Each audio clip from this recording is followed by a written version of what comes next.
Well, on to our continuing focus of the tension in Ghaziabad after RLD workers protested against both power and water connection being cut off at RLD's Ajit Singh's residence. The police had to lathi-charge the protesters in order to disperse the crowd. So the dramatic visuals on your screen that are in fact coming in from Muradnagar in Uttar Pradesh, where RLD workers in fact clashed with the UP police. Remember, the RLD workers had taken to the streets protesting the disconnection of water and electricity to their senior leader Ajit Singh's residence. And protests in fact turned violent as Ajit Singh supporters took to the streets. The police had to resort to lathi charge and water cannons in order to defuse the protests. The power and water supply was in fact snapped to the official accommodations of former Union Minister Ajit Singh and a lot of other ex-Congress members of Parliament as well. This after the politicians had in fact failed to vacate their bungalows despite having been served eviction notices by the NDMC Power and Water Supply, connected to over 30 houses that were in fact occupied by ex-members of Parliament who haven't yet vacated their government accommodations.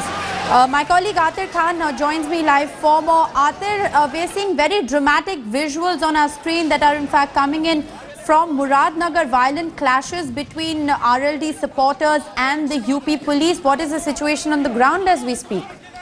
Well, that's right, Vishwa. These protests were sort of planned. The Bharatiya Kisan Union had given a call for such kind of drastic move in the wake of sugarcane farmers not getting their dues. But since RLD workers were also involved in this protest, so the issue of Ajit Singh's water and power supply being cut was also taken up. Right. So the police had deployment there, but then all of a sudden there were arguments, and then Atir, stay on with us. Anil Dubey, who is the spokesperson of the RLD, is in fact joining us on the phone line at this point in time. Anil ji, हमें ये बताइए कि ये जो आपके RLD workers हैं जिन्होंने ये प्रोटेस्ट किया है मुरादनगर में, ये क्यों प्रोटेस्ट कर रहे हैं आके, जबकि अजीत सिंह जी को तो नोटिस सर्व कर दिया गया था अपना बंगलो वेकेट करने के लिए? देखिए, ये आरएलडी नहीं, ये किसान हैं। उत्तर प्रदेश का किसान जो है, चौधरी चरण सिंह की कोठी 12 तुगलक रोड, जब 1978 में वो सांसद बनकर के उनको ये कोठी आवंटित हुई थी, तो चौधरी चरण सिंह जी ने इस कोठी में रह करके इस देश के किसानों को संगठित करने का काम किया, किसानों की सेवा की, और कश्मीर से लेकर के कन्याकुमारी तक के किसान इस 12 तुगलक रोड को पर आते रहे, उनकी समस्याओं का निराकरण होता रहा। तो उस कोठी को की पानी और बिजली का कनेक्शन गलत तरीके से काटा गया, सेट करने के लिए भारतीय जनता पार्टी ने काम किया। उसके विरोध में इस देश का किसान आंदोलित है और किसानों ने ये मांग की है कि 12 तुगलक रोड को चौधरी चरण सिंह जी का स्मारक घोषित किया जाए, और अगर ये स्मारक घोषित नहीं किया जाएगा तो वो दिल्ली की पानी सप्लाई बंद कर देंगे। और आज वही उत्तर प्रदेश के किसानों ने मुरादनगर में वही काम किया है। जी, लेकिन अनिल जी, फिलहाल तो जो है एक नोटिस जो है वो जारी किया गया था 30 मेंबर ऑफ पार्लियामेंट जो कि कांग्रेस के थे, ये नोटिस जारी किया गया था कि उन्हें जो घर दिए गए हैं वो उन घरों में नहीं रह सकते और उन्हें इन घरों को छोड़ना पड़ेगा। तो उस नोटिस के हिसाब से तो अजीत सिंह जी जो है अभी भी उस घर में रह रहे हैं, तो इसी वजह से उनका जो है बिजली और पानी का सप्लाई कैंसिल किया गया। तो फिर ये प्रोटेस्ट क्यों? नहीं, हम उसके लिए मकान में रहने के लिए चौधरी अजीत सिंह जी प्रोटेस्ट नहीं करा रहे हैं। चौधरी अजीत सिंह जी ने कहा था कि पितृपक्ष चल रहे हैं और 25 सितंबर को वो मकान खाली करके चले जाएंगे। जब उन्होंने ये एग्रीमेंट उनके और शहरी विकास मंत्रालय के बीच में हो गया, तो उनको पानी और बिजली काटने की शहरी विकास मंत्रालय को क्या आवश्यकता पड़ी? जब चौधरी अजीत सिंह जैसे बड़े राजनेता ने कोई वो इस तरह की कभी उन्होंने राजनीति नहीं की, ना वो इस तरह का काम करते हैं, यहाँ तक कि वो अपने कार्यकर्ताओं को भी किसी भी गलत काम के लिए वो बहुत कड़ा दंड देने का काम करते हैं। उनके जैसे नेता के मकान की पानी और बिजली काटते समय ये ध्यान नहीं रखा गया कि यह आवास चौधरी चरण सिंह जी का आवास रहा है। उसी आवास में चौधरी साहब ने अपनी अंतिम सांस ली। उसी आवास में रहते हुए वो देश के प्रधानमंत्री बने। उसी आवास में माता जी श्रीमती गायत्री देवी जी ने अंतिम सांस ली। तो इस पूरे देश का किसान 12 तुगलक रोड को अपनी समस्याओं का केंद्र मानता था कि हमारी समस्या का यहाँ निराकरण होता है। पूरे देश का किसान आता है और वो किसान मसीहा के नाम से वो स्थान जाना जाता है और इस देश का किसान कह रहा है। आज उत्तर प्रदेश में नहर बंद हो रही है, लेकिन चौधरी चरण सिंह जी का अगर सम्मान के साथ भारतीय जनता पार्टी खिलवाड़ करेगी तो पूरे देश के किसान आंदोलित होंगे। अनिल दुबे जी, आप मुझे एक बात बताइए, क्या आपने कभी भी ये मांग रखी है केंद्र के आगे कि 12 तुगलक रोड को एक स्मारक बना दिया जाए? देखिए, आज किसान इस बात को कह रहा है। आज ये मकान खाली करने की बात जब आई, अभी तक उसमें चौधरी चरण सिंह जी के सुपुत्र थे, चौधरी अजीत सिंह हैं, और वो रह रहे थे।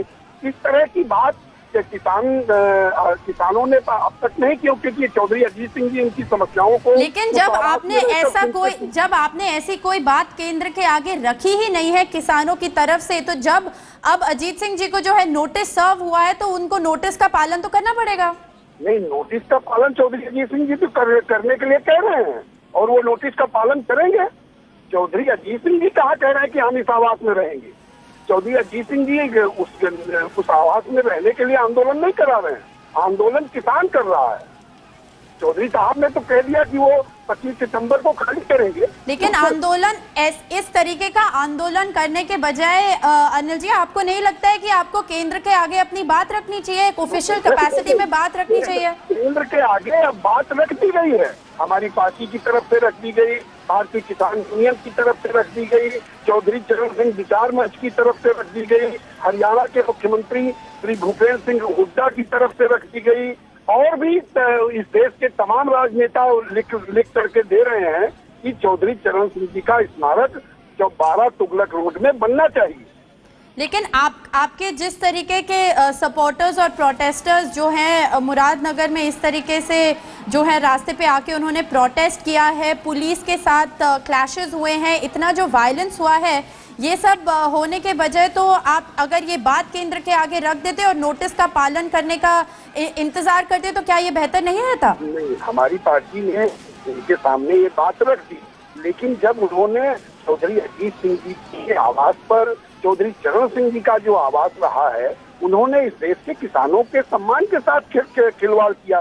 किसान आंदोलित है, किसान आंदोलित है। तो आप क्या ये कहना चाह रहे हैं कि ये जितने भी लोग हैं जो कि अभी हमारे टीवी स्क्रीन पे दिख रहे हैं, जो कि प्रोटेस्ट कर रहे हैं मुरादनगर में, क्या आप कहना चाहते हैं कि ये केवल किसान है और इनमें आरएलडी का कोई वर्कर नहीं है? आरएलडी तो किसानों का प्रतिनिधि दल है। इस देश में किसानों की अगर कोई बात करता है तो आरएलडी करता है। इस देश में अगर किसानों के लिए कोई लड़ाई लड़ने का काम करता रहा है तो चौधरी अजीत सिंह जी करते रहे हैं।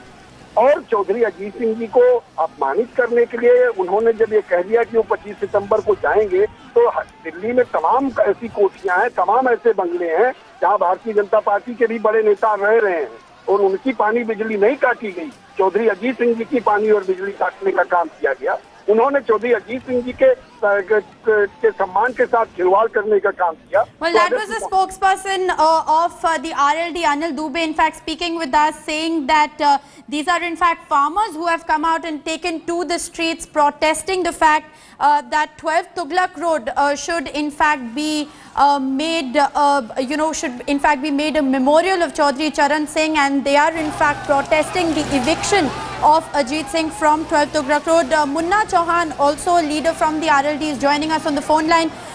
मुन्ना चौहान जी, हमें ये बताइए कि ये जो प्रोटेस्ट हो रहा है मुरादनगर में, क्या ये प्रोटेस्ट जस्टिफाइड है? ये प्रोटेस्ट क्यों हो रहा है जबकि अजीत सिंह को एक नोटिस सर्व कर दिया गया है? उन्हें नोटिस का पालन तो करना पड़ेगा। नहीं, ये चौधरी अजीत सिंह जी का सवाल नहीं है। उन्होंने तो अंडरटेकिंग दे दिया कि हमने बंगला खाली कर दिया है, सामान हमारा जा रहा है।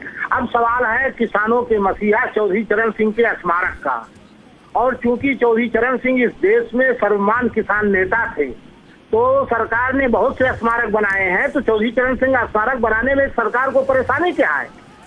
और ये हेलो जी, अगर ये बात किसानों ने कहा था, चौधरी चरण सिंह विचार मंच के लोगों ने, किसान यूनियन ने और किसानों ने कहा था कि उस बंगले की सप्लाई बहाल करो और उसको चौधरी चरण सिंह स्मारक बनाया जाए, तो चौधरी चरण सिंह स्मारक बनाने में हम नहीं समझते सरकार कहाँ जो है परेशानी आ रही है। आज जो घटना घड़ी है क्या आपने ये आपका जो डिमांड है कि ये चौधरी चरण सिंह जी का स्मारक बनना चाहिए 12 तुगलक रोड पे, क्या आपने ये डिमांड केंद्र के आगे रखा है? हाँ, केंद्र के आगे रखा है, हमारी पार्टी ने रखा, हमने चिट्ठी भेजा। अब तो जो है कल हरियाणा के मुख्यमंत्री ने भी चिट्ठी लिखा। और केंद्र का क्या रिस्पांस रहा है आपके डिमांड भाई? केंद्र ने तो कोई जवाब नहीं दे रहा है, वो तो किसान राजनीति को मारना चाहते हैं। और जहाँ तक बंगले का सवाल है, आप जो मैडम कह रही हो, तो आज भी जो है आप 5 साल वेंकटैया नायडू जो है बंगला कब्जा किए बैठे थे, आज भी यशवंत सिन्हा बंगला कब्जा कर किए हैं, आज शाहनवाज के पास बंगला है, और आज जो है अमित शाह जो है उनको सरकारी बंगला बहुत कम रेट पर जो है अलॉट किया गया है, गडकरी साहब जो है लेकिन आप ये बैठे थे। तो ये बंगले का सवाल नहीं है, ये किसानों के सम्मान और मान का सवाल है। चौधरी चरण सिंह उस बंगले में जब से आए, उसी में प्रधानमंत्री रहे, उसी में उन्होंने अपनी शरीर छोड़ा, उन्होंने किसानों के लिए कानून बनाने का वहीं से काम किया। लेकिन मुन्ना चौहान जी, अगर ये किसानों के सम्मान का सवाल है तो आपको लगता नहीं है कि केंद्र को चिट्ठी लिखने के बाद किसानों को रुकना चाहिए, केंद्र के रिस्पांस का वेट करना चाहिए? तो इस तरीके से पुलिस के साथ आप लोग भिड़ के क्या पॉइंट प्रूव करना चाह रहे हैं? सुनिए मैडम, ऐसा है, वहाँ जब दिल्ली में किसान लोग जुड़े थे हजारों की संख्या में, तो उस दिन भी ज्ञापन दिया था कि 18 तारीख तक इससे जो है इस किसान मसीहा के स्मारक की बिजली जो है बहाल कर दी जाए, पानी बहाल कर दी जाए। और ऐसा न करने पर, आवश्यकता पूरी करनी है आप पूरी करते रहो, और ऐसा न करने पर हम दिल्ली का पानी रोकेंगे। तो सरकार ने 2-3 दिन अपने आप उसको तो सोचे कि इसमें जो है किसान मर्यादा को उन्होंने ध्यान नहीं दिया। वो तो प्रधानमंत्री जी चीन के राष्ट्रपति के स्वागत में पांव बिछाए पड़े हैं, और यहाँ किसानों की उनको चिंता नहीं है। तो ठीक है, दूसरे देश के राष्ट्राध्यक्षों का स्वागत करना चाहिए, लेकिन जो है अपने देश के किसानों की भी तो चिंता होनी चाहिए। That was Munna Chauhan of the RLD. We've spoken with Anil Dubey and Munna Chauhan of the RLD, who have in fact come out and said that these are not RLD supporters who have in fact taken to the streets, but members of the Bharati Kisan Union who have in fact taken to the streets protesting Ajit Singh's eviction from 12 Tughlaq Road. They believe that this is a bungalow that belongs to Chaudhry Charan Singh, and in fact there should be a memorial that should be set up. RLD workers have in fact written to the centre asking for 12 Tughlaq Road to be made a memorial. However, they say that their demand has been met by the silence. Either way, Ajit Singh has been served an eviction notice, and the NDMC is well within its right to in fact cut off electricity and water supply. However, violent protests there have been reported from Muradnagar, where RLD workers, also Bharati Kisan Union members have in fact taken to the streets protesting that eviction. My colleague Atir Khan now joins me live for more.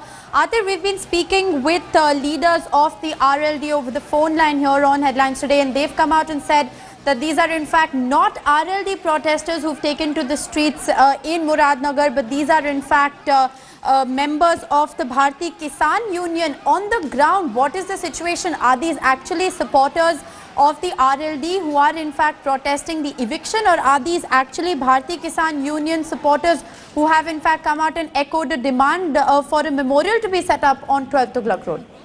Well, basically it is the farmers who had assembled there to carry out these protests and try to disrupt the water supply. Right. But clearly, we know that RLD is of the view, since the issue is connected with Chaudhry Charan Singh, who has a high stature in the entire western UP belt, especially among the farmers. Right. Therefore, they are emotive about this house, undoubtedly, and there have been precedents in the past, examples where stalwarts of Indian politics have been given places for memorial, right, or the houses have been allotted to their relatives. But in this case, we have to understand that the government is also under the directives of Supreme Court. Absolutely. And it has to ensure that the houses are vacated in a time-bound manner by the officials who are not there in the government anymore. Well, absolutely. It is an emotive issue which explains the high drama that we've seen on the streets of Uttar Pradesh. Those are visuals on your screen from Muradnagar, where RLD protesters in fact took to the streets and clashed with the police. However, the NDMC is well within its rights to in fact take the action that it has in order to ensure that former members of parliament and former union ministers like Ajit Singh in fact give back the bungalows that were allocated to them. We're going to continue to track developments on this story very closely. Thanks, Arthur, for joining us with that update.